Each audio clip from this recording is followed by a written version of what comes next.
Əslində mən yazıq adamam. Belə yemək, bu vaxt yemək yeyib yatmaq heç də düzgün deyil. Allah mənə özü kömək olsun. Allah hamd olsun.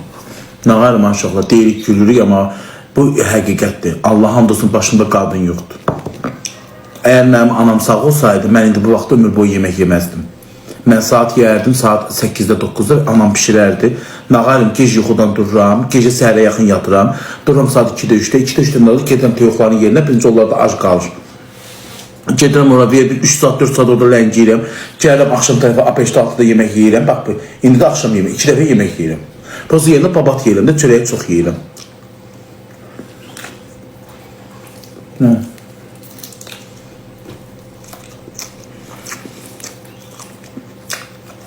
Anam sağ olardı, gələrdi telefonu əlindən alardı, aparıb yatışdırardı. Deyərdi, dur get yat. Bəs telefonla oynamağını. Alıb gizlədərdi telefonunu.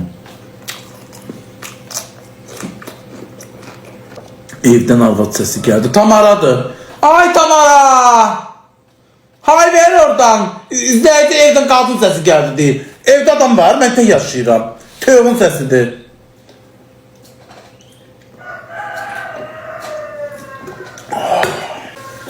Tövük yeməklə başqa, ördək, tövük, hündüşqa yalandır.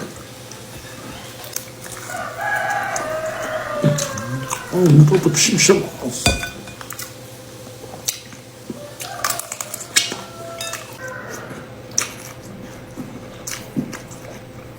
Ne yiyirsən? Qoyunun qarnın.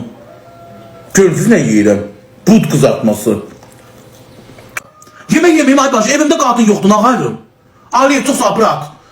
Yoxdur da qadın, vaxtında rejimə salsın, yoxdur da. Dur. Bir qəşək çatı kızdı.